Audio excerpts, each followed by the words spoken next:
WSIE 88.7 The Sound. It is your general manager, Jason Church, with you right now. And alongside me, via Zoom, I have the one and the only Ryan Marquez. Well, maybe there's a lot of Ryan Marquezes out there, but the only one that can play the piano like nobody's business. How about that?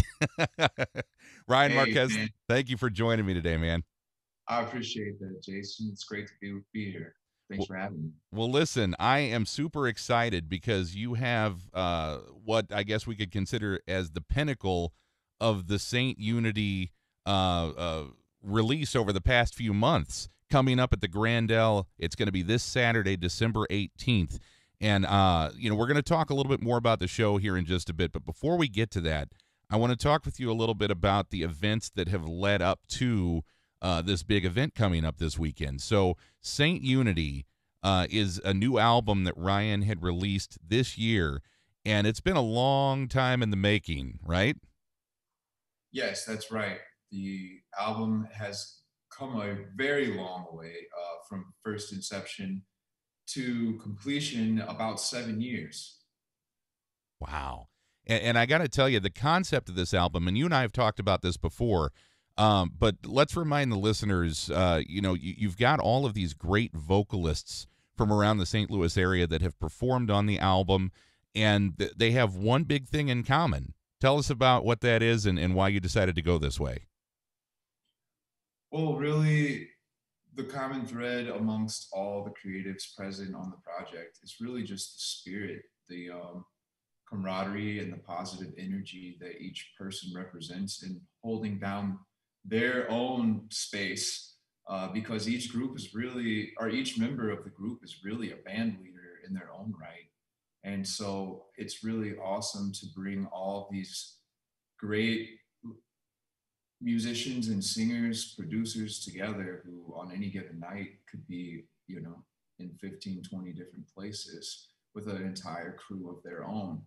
Um, it's just really awesome to have them all together. And I would just say the nature of the project is positive and peaceful and has a spirit of just universal love. And I think everybody connected is just really a great example of bringing that type of energy through their performance and through their creative works. Yeah, and I feel that every time I pop that album on, man. Now, one of the really cool things about this project too, and we'll talk a little bit about the decisions that were made on the songs that are included and so forth. But you mentioned the vocalists, all female vocalists. Tell us how you achieved that. Oh, yeah. Well, I actually, went on a journey quest of my own about, 7 years ago when I realized that I was in this place of stagnancy with the music that I was listening to. And I realized that by listening to all this brand new music and searching for, that next ear candy or that next thing that was just going to make me be like, yes, this is it. This is what music's about. This is my favorite song. So I was on a quest for that, and I really disciplined myself to a strict diet of just listening to only art, groups or bands or artists that had the female voice present as the lead.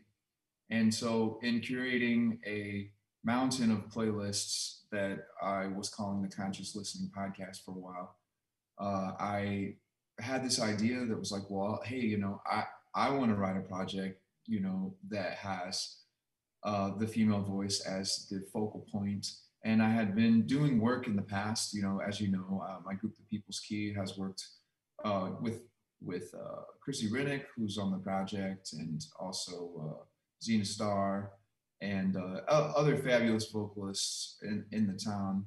And we just like I just had this desire to start writing, and then I just, started writing tunes. And then as I began to move towards uh, actualization or manifestation of really actually doing it, collaborating more, with Lola Christine, we teamed up in 2018 and have been doing recordings and shows, a lot of shows together. We also have a version of Fleetwood Mac's Dreams out there that we put out that's got some good traction out there in the digital music ecosphere. So we worked together a lot. She was really the test pilot for a lot of the songs that ended up on the record. So it's really been just like a growth towards, wanting to collaborate more with the feminine perspective and just like I I have a particular sound that comes out of my mouth when I sing, and like for this record, I heard far greater than I could sing myself, and I heard it all in the perspective from the perspective of the female perspective. And that's a wonderful thing. And as you look through the tracking on the album, you've got a few originals on here and a few covers. And per usual, one of the things that I really love whenever a Ryan Marquez project comes out is the cover songs are songs that one might necessarily not equate to the jazz world, but you do such an awesome job at transcending that over the boundary and into that world. For example, I mean, you've got a Foo Fighters cover on here. You've got a No Doubt cover on here. You've got a 311 cover on here.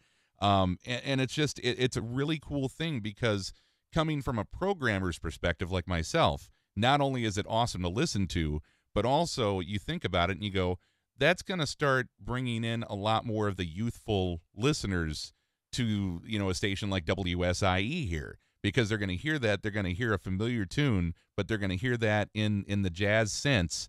And I think that's just a really cool thing. So tell us, how do you go about picking out which songs you're going to do when you decide to put a cover on the album? Yeah, absolutely. I love the way you described that, Jason. And the way that I go about picking songs is really I let the song pick me in truth. And I see the landscape of jazz, tradition has been to pick popular songs from the day, whether it be musicals or movies or television shows or uh, different places, and pull them into the set, make them uh, unique in arrangement, stretch them out for 20 minutes in the case of my favorite things of John Coltrane, the great arrangement. But it's not a new concept inside of the idea of jazz, but I feel like a lot of times the jazz vernacular is just now beginning to really get into the 90s, the 80s, the 2000s, and picking through the popular music, that kind of works in the jazz vernacular. And I think each artist, you know, can hear different things in when reharmonizing, especially. So for me, I try to just hear what I can already hear in the song. So I try to stay authentic to the spirit of the song, but then take it out of context and fuse it with different elements of like jazz or pop or rock or fusion, blues, soul, really whatever it feels like the song calls for. Some things just you naturally start to hear them or play them, and it just kind of snowballs in a direction. Other times, I work. The type of creative that always works in a way where, like, I go towards the path of least resistance. Like creatively, and then when it seems like it's getting a little bit unclear, then I set it down and go work on something else. And then usually by the time I've worked on something else and come back to it, I've had a chance to kind of be like, oh, I can see what I was trying to do. I don't remember what I was trying to do, but this is what's supposed to happen, you know? Yeah. So it's kind of just like each one's unique, but I picked this songs based on the spirit of the connection that I have with the song, and whether it's a song like All Mixed Up or by 311 or Everlong by the Foo Fighters, I have always loved those songs. When I was a kid, you get those feels, sitting there listening and thinking about growing up, and now that I'm grown up, or at least old enough to remember myself being young and listening to that music. It's cool to just kind of revisit it and to have the same nostalgic feelings of the times that I experienced then, and then now I have kind of enshrined it in the moment of where I am now. So it's like that's what I love about songs and about music. It's like this magical, ethereal place that transcends physical nature, that you can put ideas and emotions, and then through accessing them by listening to them or talking about them, you can experience those emotions and recall those feelings and mental images, and it's really a cool force. Yeah. I mean, it depends on the song, obviously, but most songs, you can associate it with that time and space, and it takes you right back to it. And I got to tell you, the Yes. songs that you pick out and the way that you arrange them, I don't know if it's because you're on the same wavelength as me or if you're on the same wavelength as like everybody that listens to these, but whether it's Everlong by the Foo Fighters or Stellar by Incubus or whatever, I get the same feeling when I hear those as like, I don't know if you've ever heard the Bad Pluses version of Tom Sawyer or Oh yeah, things like that. Like it's just like you yeah. just get the tingles when you hear this, and it's like wow. Yes, Bad Plus, Robert Glasper, Brad Meldau, all pioneers of doing similar things going to the '90s. Brad Meldau did a Radiohead album. Glasper did Nirvana on his Black Radio record. Bad Plus, they do all kinds of stuff. They're all over the place. Everybody wants to rule the world. They did the Iron Man song, Ozzy song. Yeah. So it's like that's jazz to me. I love the standards and the tradition of jazz, and I will always be in service and in belief that that is an art form and a certain level of preservation and vernacular that we must always continue forward. And but then also it's like at the artist in me and the guy in me who listened to Pearl Jam and Smashing Pumpkins and Stone Temple Pilots and all that kind of '90s jam too. Bush and Collective Soul. It's like, how does that fit with the same guy who listened to Thelonious Monk and Oscar Peterson and Cedar Walton and Hank Mobley and all these, Exactly. and then these tunes, that's what you get. Yeah, I love it. Let's transition over to the original songs on the album. Um, Sure. Tell us about your process that you go through when you sit down to write this music. Well, again, each song is unique in approach, but generally the song kind of just comes to me or comes through me. It's a relationship that I've spent a lot of time developing and just paying attention to when ideas are coming through or coming to me, and being a student and like being disciplined and documenting my ideas. So, for example, like Anything You Like on the record, it was a song that initially I had heard about 7 years ago, about around the time that I was beginning to listen to just a strict diet of female artists. And at the time when I wrote the song, it didn't really fit. It didn't really fit in Fresh Air. It didn't really fit in the People's Key. I didn't really have like a original thing that I was doing. I was mostly just supporting bands, other projects, kind of at the time. So I didn't really know what to do with it, and so I kind of set it on the shelf, and just like as I continued towards this project, the fact that I documented it, once I got towards the idea of the kind of all of these marination kind of juices were swirling around for a few years. And then once, the idea came firm, a few years back, I was like, hey, okay, I want to do a project like this. Then it was like, okay, what tunes do I already have that could maybe work for this project? And then, I asked Lola at a show one time. I was like, hey, can we try some of these songs? And she was like, yeah. And so then we tried it, and then she was like, I love these. These are great. Let's keep doing these. And then like, we were like, we should do a record. And then it's just continued to kind of snowball. In other cases, it's conceptual. Like a lot of times, what I like to do is just think of the concept of the idea that the main idea that I'm trying to convey, and then I'll go through like a brainstorming session where I generate ideas and then turn those ideas into tangible things like lyrics or chord progressions. And then, just kind of, I always follow the music and I never try to force what I want or what I think it should be. I try to figure out what it is and what it's telling me it's supposed to be. So in doing that process, a few hundred times now, I just continue to stay open to the idea that songs are coming to me always. And it's like, I can't write them down fast enough. I can't say them in a voice memo fast enough. And even when I do, it still might take me years to actually get around to, being like, oh, hey, this works over here. Or, oh, now that I'm getting more into doing collaborative projects, now it's like, I intend to go even faster where it's like, okay, hey, I had this idea for a song and it doesn't really fit on one of my projects that I'm doing right now. But let me throw this to Anita Jackson, or let me throw this to Janet Evra. Let me throw this to Paige Alyssa. Let me see if Lamar wants to do something with this. Or, like who wants to co-produce this with me? Maybe Tim, Tim Madman Moore on the drums is one of the baddest producers in town.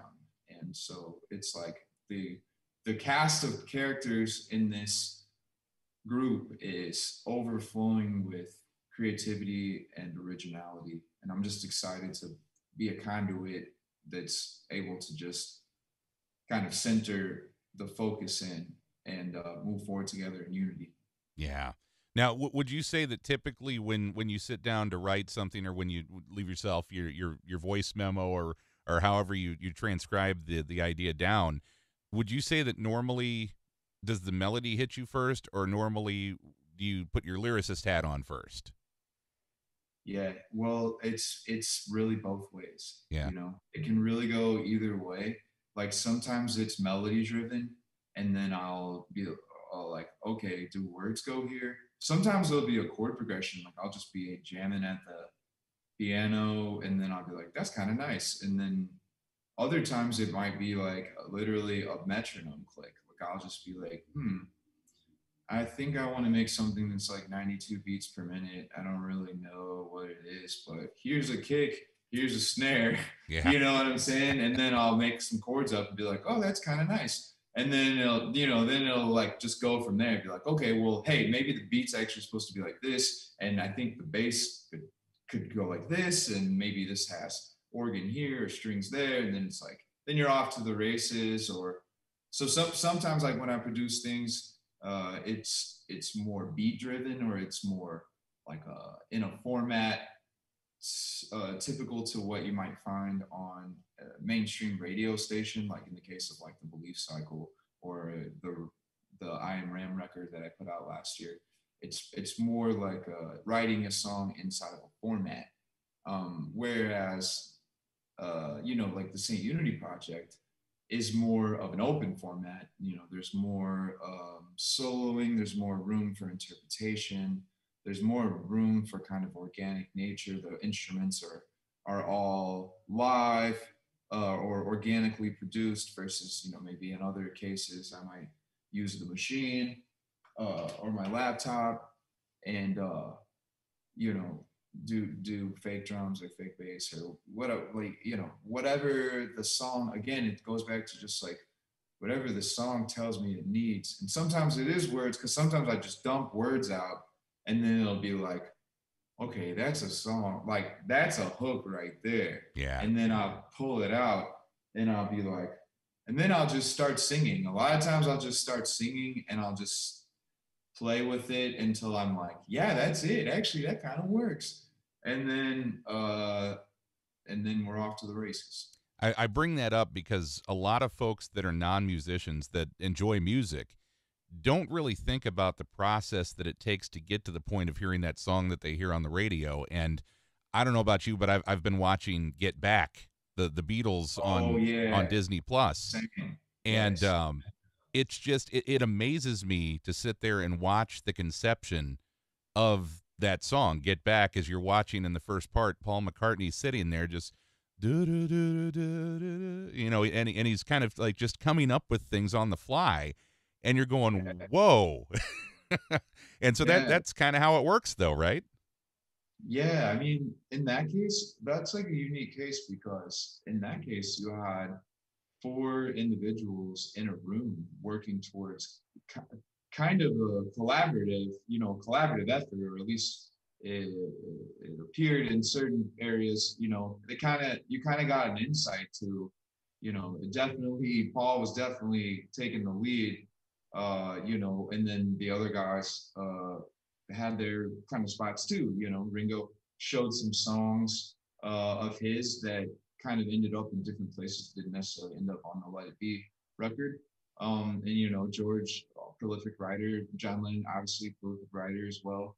And it was really cool and interesting to watch how those four, titans of music, rock music specifically, how they interacted with each other. And I can just say from firsthand experience and being in a room with other musicians who are like phenomenal and legendary in their own right, like Nick Savage or Drew Mantilla, and just getting that process down where you can create collaboratively, where you respect each other's process and you understand what's necessary to produce the right type of environment where you're like not stepping on somebody's toes or worried about hurting somebody's feelings, and you're not competing with the other person. I Nobody's mean, there's quitting the like a lot. band. Yeah, right. Like there's a lot of ego sometimes that can come along with just collaboration and being in a band and having a vision as an artist. And it really, really takes discipline and practice and de-shedding of your ego. Because what I found through this project, Jason, is that really, letting like having an idea and having the concept and keeping everything centered towards that direction was kind of my duty, or that was kind of my vision or role, if you will. But then it was like there were so many moments where what I had envisioned, somebody came to the table and what they intuitively did was like way better than what I was like envisioning, because it's like as the composer, the conceptualist, you put out the guide. You're like, okay, here's the notes. If I could sing it perfect, this is what it would be. But Yeah. then it's like the paper is the paper, and it takes the performer to really bring it to life and give the performance and tweak the script here and there, and change. Be like, well, I think the character might say it a little more like this, or like and really just own the part and make it and internalize it and let it be theirs. And that's why truly this Saint Unity album is a collaborative effort of artistic unity. Yeah. And that's one of the things that I think that I love about the St. Louis scene in music in general, and I think it's very unique to the St. Louis area, is that for the most part, when musicians get together here in St. Louis, and whether it's a live performance or working on an album like Saint Unity, the egos fly out the door. I mean, everybody's in it to win this thing, and I think that that is one of the coolest parts about this. Now, speaking of getting a lot of great musicians together in the same room, let's get to this concert. Let's talk about what's going on this weekend. December 18th over at the Grandel. It's going to be the Saint Unity. Now we've had a lot of hype moving up to this point. You've actually had a couple of concerts in support of this, which is going to be kind of the pinnacle of the whole project, right? Yeah, that's right. We've done some concerts that were a little more scaled down and intimate. Like we did a release show back at the Cranesburg Arts Center in September. That was just the trio with a kind of a more acoustic sound featuring Lola Christine and Nita Jackson, and then lo and behold, Janet Evera, Chrissy Rinnick showed up, and it was a really great jam, really great time. We had a great time, but we wanted to do something extra special as we, wrap up this year. And then also it's a celebration of my artist in residency program that I had with the Cranesburg Arts Foundation through the 1920, and then it concluded this year in 21. So this is a kind of a double bash for me. And then, wanting to, with the album having, I think it's 20 collaborating artists on it. I wanted to get as many people together as possible from the record and play this live, because with the circumstances of the world last year, we were really not able to play all together, Yeah. And so this is like our opportunity to all come together and present this album as one big, unified family here, here at the Grandel Theater in the great St. Louis in the state of Missouri. Yeah. Now let's back up just a second, because you were talking about the artist in residency program. I want you to tell our audience, in your opinion, the impact that the Cranesburg Arts Foundation has had on the music scene at large in St. Louis, but specifically how it's changed, what you're doing.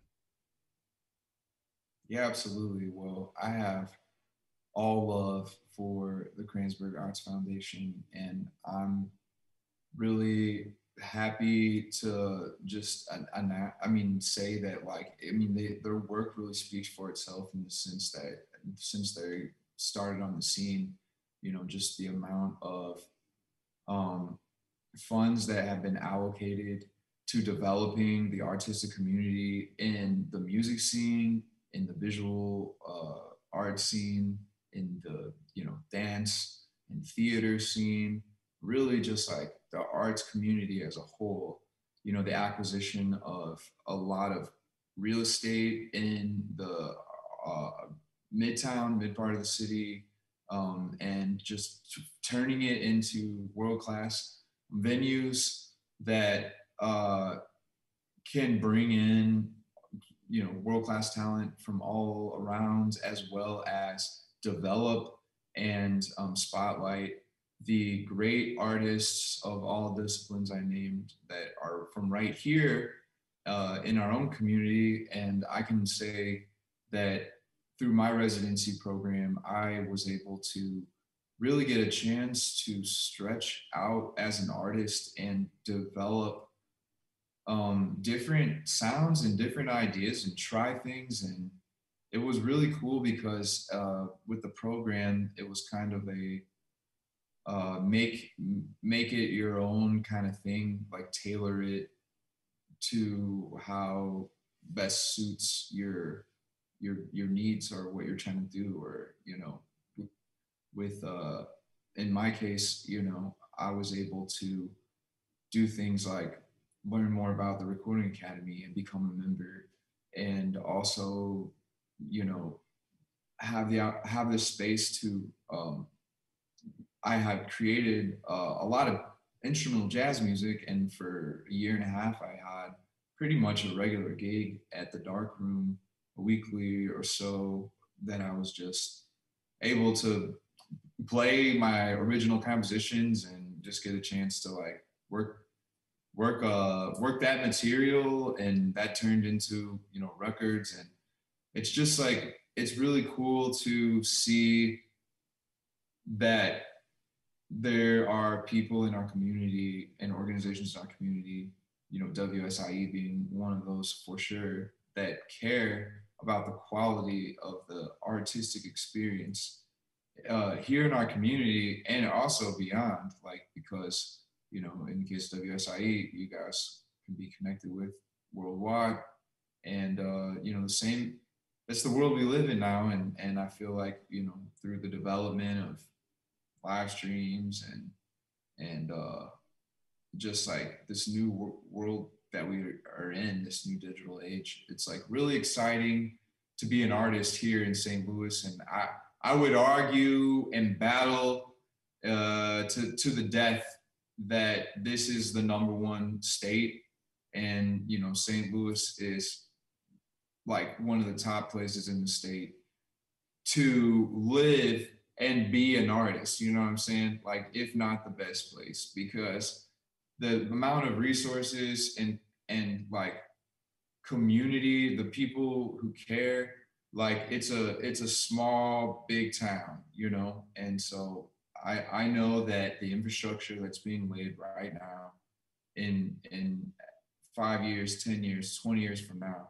it's going to produce a state of music and creativity that is finally equal, you know. And it's the Cranesburg Arts Foundation, and it's a lot of other foundations and organizations in addition too. But through all these great efforts, we're going to finally develop the industry internally that allows us to connect properly into the mainstream resources and begin to create more economic growth for the music community, for the arts community, for the performing arts, for supporting um, supporting roles, you know, supporting things like public relations or booking, you know, management. You know, there's so much job opportunity that's surrounded in the music industry. And I feel like, you know, what the Cranesburgs are doing, what Stewart Foundation is doing, you know, what WSIE is doing, KHX is doing, JS St. Louis is doing. You know, the list is really long. The Regional Arts Commission, Missouri Arts Council, you know, there really is a lot of people who really care, that are giving it all in every single day. And that's exciting and inspiring, and it makes it easy to get up and do the work. Yeah. Everybody's working in unison right now, which is definitely a Yes. beautiful thing. And Yes.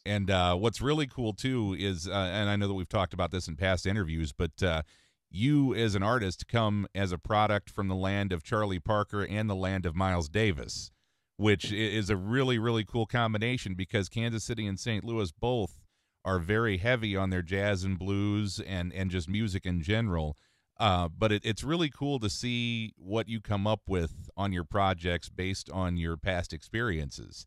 And I'm really excited, and I'm excited for anybody who's going to be in attendance this weekend on the 18th over at the Grandel for this.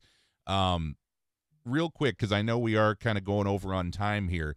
Let's talk about what folks can expect to see, because you've got a lot of moving parts happening.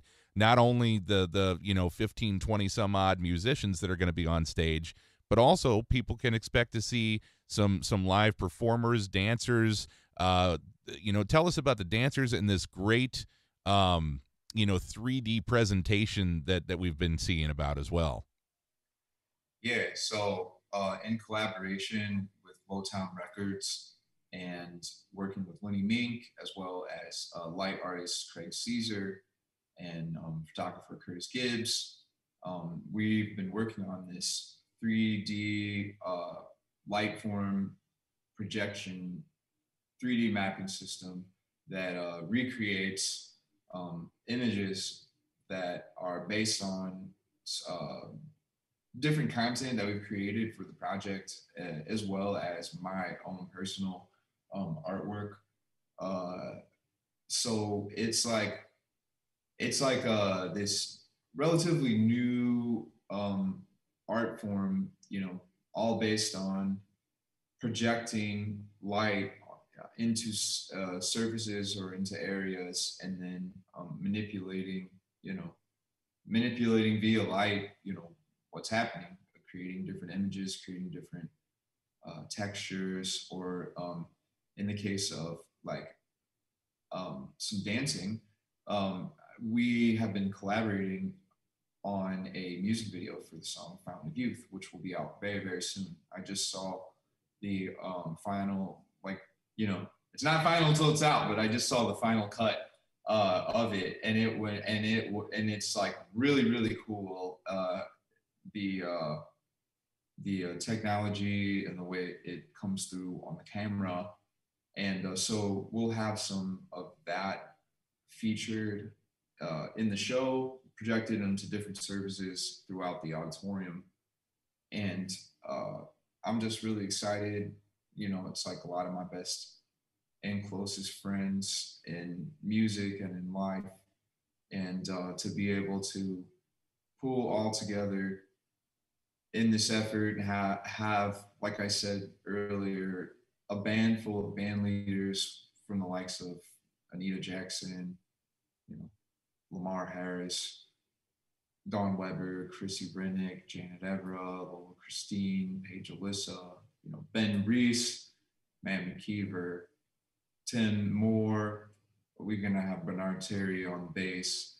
Got Jingo Williams on percussion. Will Buchanan, Adam Hansbrough on guitar. Drew Mantia, my brother from the Belief Cycle, is gonna be there. It is gonna be a party, and everyone I just named, if you look them up, type their name into YouTube or into a digital music platform, you will find that they're doing cool stuff and putting out music, and they're people to follow, all each of their own right. And I'm like, when we had rehearsal the other night, I was literally just laughing the whole time because I was like, this is it. This is when I was a kid. Like, this is what this is what I always wanted, and this is here I am playing music that I wrote and arranged with my best friends. And there's going to be a show, and there's going to be lights, and it's going to be crazy, and it's, you know, supported by such great organizations here in the community, and I couldn't be more excited. And I sent out an email blast earlier, and you know, it was like had my marketing hat on. I was like, this is the biggest show ever, my biggest show ever. And I was like thinking about that, and I was like, you know what? It really is. This is really my biggest show ever. And so I would just appreciate any support, you know, in person, at the show, checking out the record. You can hear the record at stunitymusic.com or lowtownrecords.com, ryanmarquez.com. You can really just like support any of the artists that are connected to them, and support any local art here, you know what I'm saying? But really, we're just like, I'm personally just like excited to play it, you know. Anytime I can play piano is a good day, but you're gonna put me on the stage with 15 of my best friends, and uh, you know, playing all this music that was produced by Carl Napa, and light visuals by Lenny Meek and Craig Caesar. Like, it really is my biggest show ever thus far, and I'm really excited for it. Man, I cannot wait. Now, let's get some technical stuff out of the way. Let's talk about, obviously, we mentioned the show is going to be at the Grandel Saturday, the 18th of December. What time are doors? What time does the show start? Yeah, so doors are at 7:30, and the show starts at 8. Okay. Last time we had a show, somebody showed up like an hour and a half after or into the show or whatever, and they were like, "Oh, we thought you were doing 2 sets. We're not doing 2 sets. It's just one show straight through." Okay. So show starts at 8, and we'll be in full swing. Excellent. And then more information for folks if they want to find out, you know, what they need to do regarding COVID regulations and so on and so forth. If they want to find out more information about tickets, where can somebody go to find this information? Yes. So the tickets are available through MetroTix, and that's TIX.com. So MetroTix.com. You can search for the Grandel Theater, and you'll see the event there. You can also go to stunitymusic.com, and there's a button right at the top that will take you to a link where you can read the policies. If you go to the Cranesburg Arts Foundation page, you can also read about their policies, venue policies there. They have the safety guidelines and all that jazz on their website. Excellent. Very good. Ryan Marquez, we are looking forward to it. Casey will be out there from our morning show here at Yes. WSIE. So it's going to be a real fun time. And past that, man, I cannot wait until we can see the results of this. I know that we're going to have a lot of great songs that we're going to be playing off of the album as we move forward here on the station. Looking forward to having you back, man. Thank you so much for taking time out to talk to us about life, about music, and about your upcoming show at the Grandel, St. Unity, December 18th. Thank you, Jason. Thanks so much. Love to WSIE and everybody